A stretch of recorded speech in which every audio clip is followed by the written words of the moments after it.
আচ্ছা, মানুষ কি কাউকে সাথে গালি দেয়? ইচ্ছাকৃত ভাবে গালি দেয়? আমি যে গালি দেই, ইচ্ছা করে গালি দেই, গালি দেওয়ার মতো কাজ করে বিধায় গালি দেই। কতগুলা মাতাল অথর্ব অর্বাচীনকে নিয়ে এই সরকার পরিচালনা করা হচ্ছে। অর্থাৎ টেপা তারেক যে সরকার পরিচালনা করছে, এই সরকারের মধ্যে যারা আছে এদের অধিকাংশ মাতাল, অর্বাচীন, নির্বোধ, বোকাচোদা। কিভাবে প্রমাণ দেই? প্রমাণ দিলে তো বুঝবেন নাকি? দেখেন, আগামীকাল বঙ্গবন্ধু কন্যা শেখ হাসিনা ভারতের নয়াদিল্লিতে অবস্থিত south Asian foreign correspondent club, এই ক্লাবের উদ্যোগে আয়োজিত একটা প্রেস কনফারেন্সে বক্তব্য দেবেন। প্রথমে শোনা যাচ্ছিল উনি ভিডিও লাইভে আসবেন, বাট পরবর্তীতে আমরা শুনেছি উনি ভিডিও লাইভে আসবেন না, উনি সরাসরি যুক্ত থাকবেন, সাংবাদিকদের প্রশ্নের উত্তর দেবেন। সেখানে ভারতীয় গণমাধ্যম, আন্তর্জাতিক সকল গণমাধ্যম এবং সাউথ এশিয়ান ফরেন করেসপন্ডেন্ট যে ক্লাব, সেই ক্লাবের সামাজিক যোগাযোগ মাধ্যম পেজ থেকে সরাসরি সম্প্রচার করা হবে সেই অনুষ্ঠান। সেই অনুষ্ঠানে কারা কারা উপস্থিত থাকবেন এটা নিয়ে আমি একটা ভিডিও বানিয়েছি। সজীব ওয়াজেদ জয় থাকবেন, মহিবুল হাসান চৌধুরী নোফেল থাকবেন, সাকিব আল হাসান থাকবেন, আমিনুল হক পলাশ থাকবেন, আরো অনেকেই থাকবেন। একাধিক ব্যক্তিবর্গ সেখানে থাকবেন, ওনারা বক্তব্য রাখবেন। এখন শেখ হাসিনা যাতে ভারতে বসে বক্তব্য দিতে না পারে, এই নিয়ে বর্তমান সরকার, ইভেন বিগত ইউনূস সরকার সর্বোচ্চ প্রচেষ্টা চালিয়েছে। তার নরেন্দ্র মোদী থেকে শুরু করে ভারতের বর্তমান সরকারের কাছে আর্জি জানিয়েছে যে শেখ হাসিনা যেন ভারতে বসে কোনো বক্তব্য দিয়ে বাংলাদেশের পরিস্থিতিকে উত্তপ্ত করতে না পারে। আচ্ছা, বিএনপি, জামাত কিংবা অন্তর্বর্তীকালীন সরকার, তাদের চাহিদা ছিল বঙ্গবন্ধু কন্যা শেখ হাসিনাকে বাংলাদেশে এনে ফাঁসির কাস্টে ঝোলাবে, তাই তো? এবং তারা চেয়েছিল শেখ হাসিনা যাতে সর্বোচ্চ শাস্তি পায়। তারা ভেবেছিল শেখ হাসিনা বাংলাদেশে অপ্রাসঙ্গিক হয়ে গেছে, শেখ হাসিনা রাজনীতি বাংলাদেশ থেকে অপ্রাসঙ্গিক হয়ে গেছে, শেখ হাসিনাকে বাংলাদেশের মানুষ পছন্দ করে না, শেখ হাসিনাকে বাংলাদেশের মানুষ কখনোই গ্রহণ করবে না, শেখ হাসিনার রাজনীতি শেষ হয়ে গেছে, বলেছে না?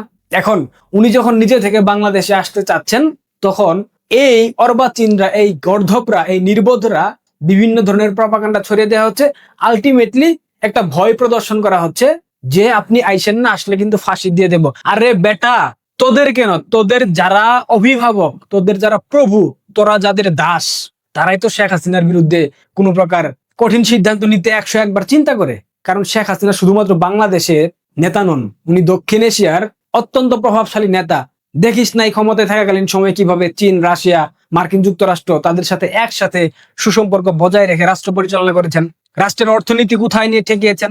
$80 বিলিয়ন অর্থনীতিকে $460 বিলিয়ন পৌঁছে দিয়েছেন। এটা কি তোদের টেপা তারেক কখনো স্বপ্নে দেখে পারবে? টেপা তারেক বলে $1 ট্রিলিয়ন অর্থনীতি হবে বাংলাদেশ, অথচ বাংলাদেশে 1 পয়সার বিদেশি বিনিয়োগ নাই। কিন্তু কথা বলার সময় লম্বা লম্বা লেকচার। বাংলাদেশের মানুষ খাইতে পারে না, গ্যাস নাই, তেল নাই, পেট্রোল নাই, ডিজেল নাই, অকটেন নাই, বিদ্যুতের দাম বৃদ্ধি, দ্রব্যমূল্যের দাম বৃদ্ধি, বাংলাদেশের অবস্থা জঘন্য বানিয়েছে। এরপরেও এদের লেকচার কমে না, এদের নোংরামি কমে না। তো এই সরকার যে কতগুলো অথর্ব, মূর্খ এবং অর্বাচীন নির্বোধদের নিয়ে পরিচালিত হচ্ছে, সেটার প্রমাণ আমি আপনাদেরকে দেখাই। প্রথমে আসেন বিএনপির লো আইকিউ সম্পন্ন বুদ্ধিজীবী শাহেদ আলম, যাকে সবাই বিরিয়ানি আলম বলে ডাকে। বিরিয়ানি আলম গতকাল সামাজিক যোগাযোগ মাধ্যম ফেসবুকে একটা ফটোকার্ড শেয়ার করে সেখানে লিখেছে, শেখ হাসিনা অনলাইনে রেকর্ডেড বক্তৃতা দেবে, চেহারা দর্শন হবে না। শেখ হাসিনা কার্যত গৃহবন্দী, আর কোন কোন ভাবে বললে আপনারা বিশ্বাস করিবেন না। আচ্ছা, বিরিয়ানি আলমের কথা মানলাম, শেখ হাসিনা গৃহবন্দী। শেখ হাসিনা গৃহবন্দী থেকে কিভাবে আন্তর্জাতিক গণমাধ্যমে সাক্ষাৎকার দেন? রয়টার্সের মতো গণমাধ্যম কোনো গৃহবন্দী নেতার সাক্ষাৎকার নেবে? নিউ ইয়র্ক টাইমস সাক্ষাৎকার নেবে? আল জাজিরা সাক্ষাৎকার নেবে? এদের মতো অথর্ব একটা সরকারের থিঙ্ক ট্যাঙ্ক, তাহলে বুঝেন সেই সরকারের অবস্থা কেমন। অবশ্য যে সরকারের প্রধানমন্ত্রী 8 পাস, যেই সরকারের পররাষ্ট্র উপদেষ্টা একটা প্রথম সারির গান্ডু, যেই সরকারের তথ্য উপদেষ্টা একটা কষা বীরের দোকানদার জায়েদ, যেই সরকারের প্রবাসী কল্যাণ মন্ত্রণালয়ের মন্ত্রী নুরুল হক নূরের মতো বিকাশ ধান্দাবাজ, যেই সরকারের রাজনৈতিক উপদেষ্টা বা রাজনৈতিক সহকারী বিকাশ রাশিদের মতো মূর্খ, সেই সরকারের বুদ্ধিজীবী শাহেদ আলম সেদিক থেকে অনেকটা এগিয়ে আছে। শাহেদ আলম বলে কি, এইসব নোংরামি বাদ দিয়ে ওই যে বাংলাদেশ টেলিভিশনের ডিজি হওয়ার স্বপ্ন দেখছো, ওইটা বাদ দিয়ে বউ বাচ্চার কাছে চলে যাও, কারণ তোমাদের সময় বেশি নাই।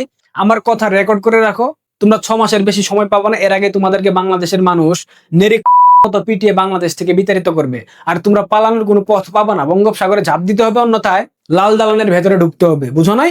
লাল দালান কি? জেল, জেলখানা। রাষ্ট্রদ্রোহিতার অপরাধে তোমাদের সবাইকে জেলের মধ্যে ঢুকতে হবে। শেখ হাসিনা ভারতে বক্তব্য দিতে পারবে না, এটা নিয়ে তাদের মারাত্মক সমস্যা।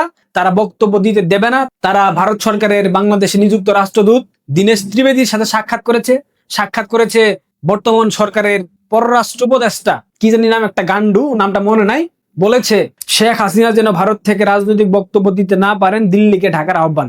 দীনেশ ত্রিবেদী ভারত থেকে চলে আসার পর হঠাৎ করে তড়িৎ সিদ্ধান্তে সাক্ষাৎ করে একথা বলেছে। এরপর কশা জায়েদ আজকে বলেছে শেখ হাসিনাকে ধরে বেঁধে ফিরিয়ে আনতে চাই, বঙ্গবন্ধু কন্যা নিজেই আসবেন, এবং উনি আসলে তোরা কোথায় পালাবি সে চিন্তা কর। আরো বলেছে শেখ হাসিনার বক্তব্য প্রচার করলে আদালত অবমাননা করা হবে, কেউ যদি প্রচার করে ব্যবস্থা নেওয়া হবে। দেখেন, কশা জায়েদ পররাষ্ট্র উপদেষ্টা, কশা জায়েদ হলো তথ্য উপদেষ্টা, এবং স্বরাষ্ট্রমন্ত্রী শিলং সালাউদ্দিন, শ্যামা ওবায়দ পররাষ্ট্র প্রতিমন্ত্রী, এরা প্রত্যেকেই বলেছে না ভারত সরকারকে সুস্পষ্ট নির্দেশনা দেওয়া হয়েছে, অনুরোধ জানানো হয়েছে যাতে তারা শেখ হাসিনার কোনো বক্তব্য প্রচার না করে, কিংবা শেখ হাসিনা ভারতে বসে যাতে কোনো প্রকার বক্তব্য দিতে না পারেন।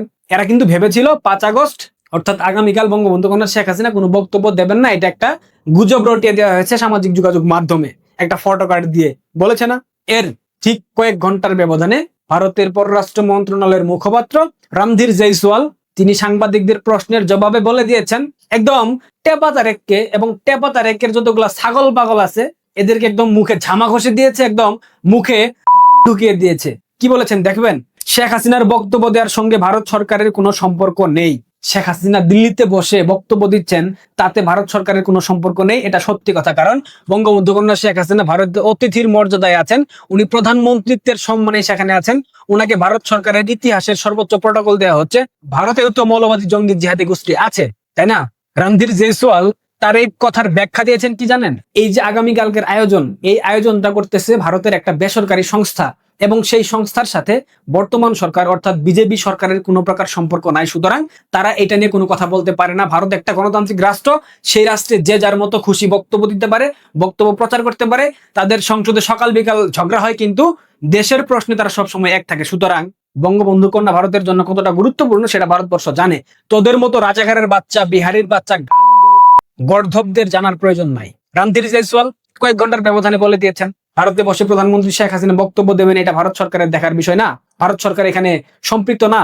যেই প্রতিষ্ঠান এই বক্তব্যের কিংবা এই প্রেস কনফারেন্সের আয়োজন করতেছে, south Asian foreign correspondents club, এটার সাথে ভারত সরকারের কোনো সম্পর্ক নাই, এবং এই ক্লাবের যিনি ভারতবর্ষের সভাপতি তিনি উপস্থিত থাকবেন, তিনি সভাপতিত্ব করবেন সেই প্রোগ্রামের।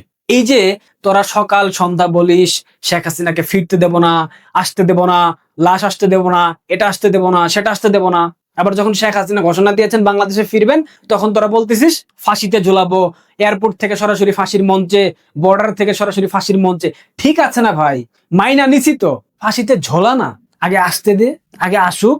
পাসপোর্টটাও তো দিবি না, দিবি ট্রাভেল পাস দিবি, দিবি না তো, তাহলে এই যে লম্বা লম্বা লেকচার মারিস, তোরা যে সকাল সন্ধ্যা মেয়াদ উত্তীর্ণ গাঁজা খাস, তোদের কথার মধ্য দিয়ে বোঝা যায়। বিরিয়ানি আলম বিএনপির প্রথম সারির থিঙ্ক ট্যাঙ্ক, সুন্দর চমৎকার ভাবে স্পষ্ট ভাষায় বাংলা বললে আইকিউ সম্পন্ন হওয়া যায় না। তোর মতো তুই ঢাকা বিশ্ববিদ্যালয় থেকে পড়াশোনা করেছিস, দেখবো তোর কত জ্ঞান, একদিন না একদিন তোর সাথে টকশোতে সাক্ষাৎ হবে। উত্তেজিত হয়ে গেছি, তুই তুকারি করেছি, এর জন্য সবার কাছে ক্ষমা প্রার্থী।